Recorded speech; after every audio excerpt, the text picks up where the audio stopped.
শুভ সন্ধ্যা দর্শক, আপনারা দেখছেন গণস্বাস্থ্য হোমিও নিবেদিত নাগরিক নিরাপত্তা এবং আগামী নির্বাচন শীর্ষক জাতীয় সংলাপ।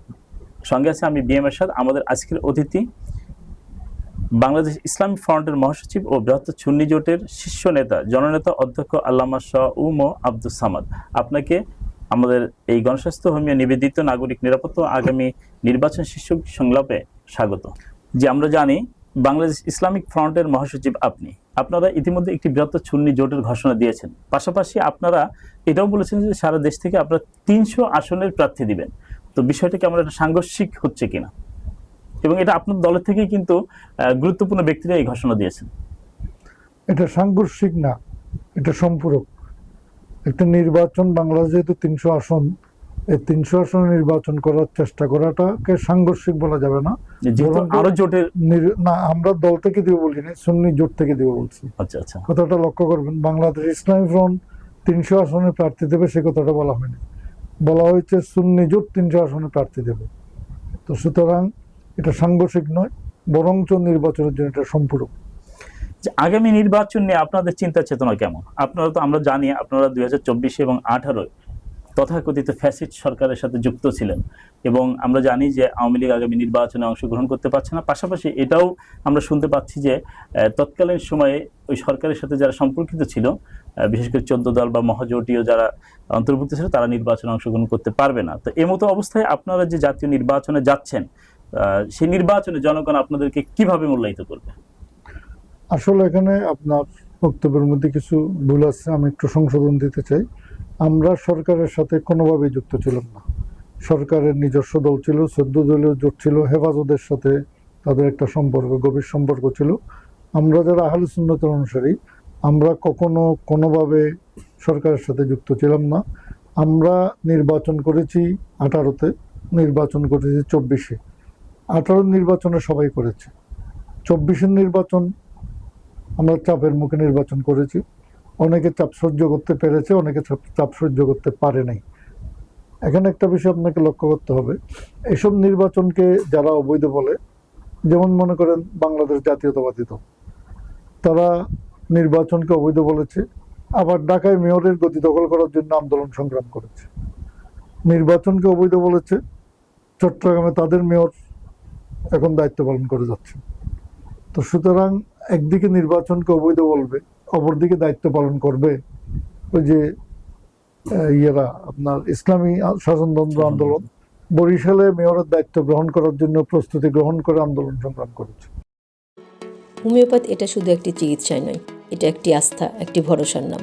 বিশ্বের কোটি মানুষ এখন বিশ্বাস করে আরোগ্য হওয়া এখন আর স্বপ্ন নয়, বরং সম্ভব। ক্যান্সার যে কোনো স্টেজের নিরাময় ও আরোগ্যের জন্য আপনিও চলে আসুন নির্ভাবনায়। আমরা আপনাকে দেব ডাক্তার SM সারোয়ার স্যার সহ বিশেষজ্ঞ ডাক্তার দ্বারা আধুনিক চিকিৎসা। আমাদের বিশ্বাস, আমাদের চিকিৎসায় আপনার রোগ নিরাময় হবে ইনশাল্লাহ। চিকিৎসা নিতে আজই যোগাযোগ করুন স্ক্রিনে দেওয়া নম্বরে।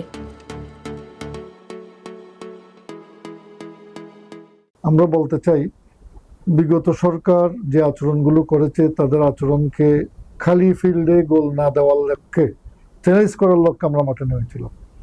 আমরা আশা করেছিলাম নির্বাচন অবাধ হবে, অবাধ, সুস্থ, নিরপেক্ষ, গ্রহণযোগ্য হবে।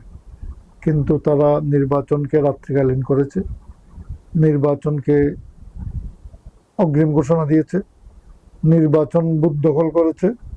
কারণ আমরা সেদিনও সংলাপের মধ্যে বলে আসছি, নির্বাচন কমিশন স্বাধীন নয়।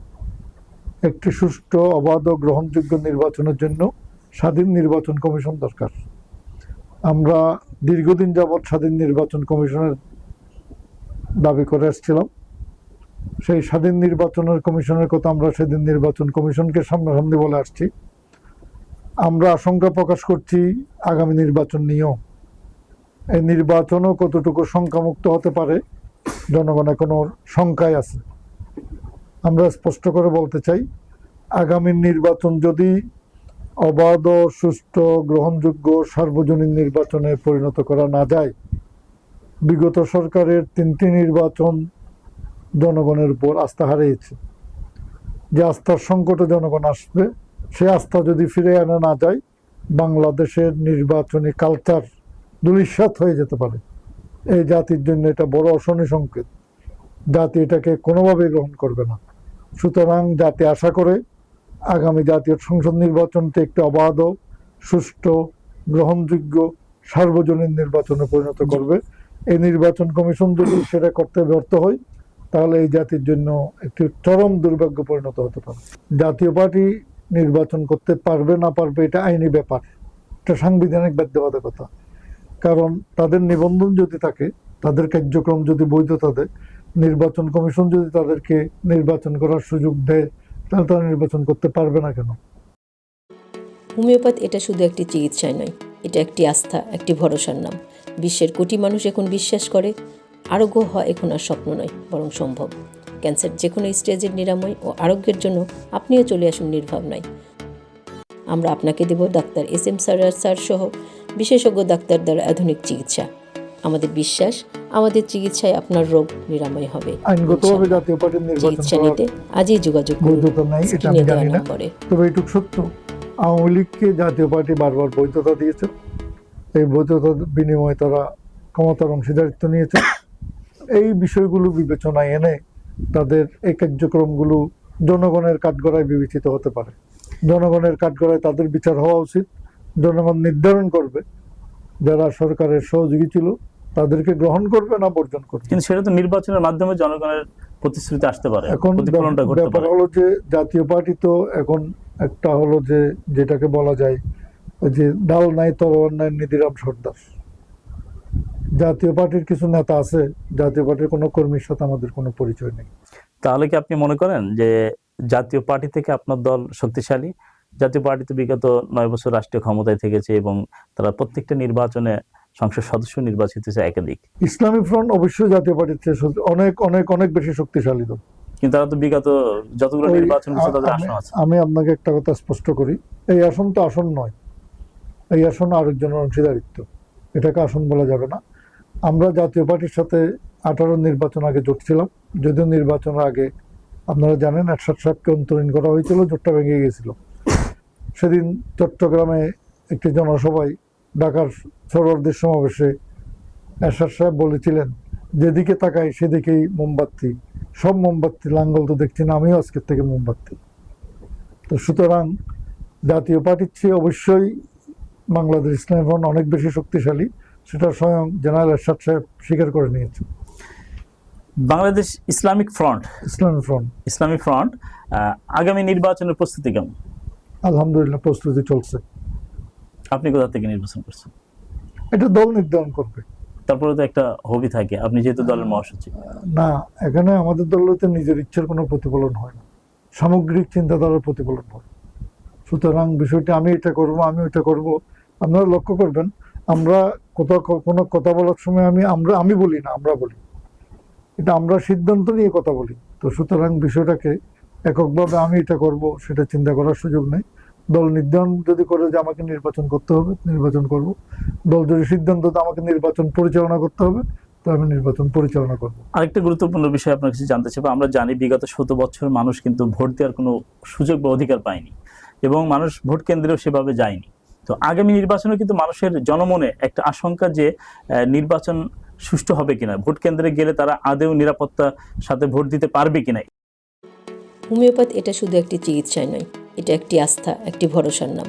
বিশ্বের কোটি মানুষ এখন বিশ্বাস করে আরোগ্য হওয়া এখন আর স্বপ্ন নয়, বরং সম্ভব। ক্যান্সার যে কোনো স্টেজের নিরাময় ও আরোগ্যের জন্য আপনিও চলে আসুন নির্ভাবনায়। আমরা আপনাকে দেব ডাক্তার SM সারোয়ার স্যার সহ বিশেষজ্ঞ ডাক্তার দ্বারা আধুনিক চিকিৎসা। আমাদের বিশ্বাস, আমাদের চিকিৎসায় আপনার রোগ নিরাময় হবে ইনশাল্লাহ। চিকিৎসা নিতে আজই যোগাযোগ করুন স্ক্রিনে দেওয়া নম্বরে।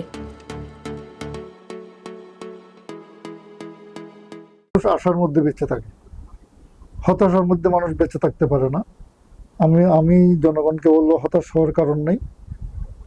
দেশে কারো না কারোর উপর আস্থা রাখতে হবে। আমরা নির্বাচন কমিশনের উপর আস্থা রাখতে চাই এবং এটাই ইচ্ছা পোষণ করছি। নির্বাচন কমিশনকে সেদিন ওনারা স্বীকার করেছেন, ওনারা প্রমাণ করবেন ওনারাও পারেন একটি সুষ্ঠু, অবাধ, নিরপেক্ষ, গ্রহণযোগ্য সার্বজনীন নির্বাচন দেওয়ার জন্য ওনারা পারেন, সেটা ওনারা প্রমাণ করবেন। এই প্রতিশ্রুতি নির্বাচন কমিশন আমাদেরকে দিয়েছে।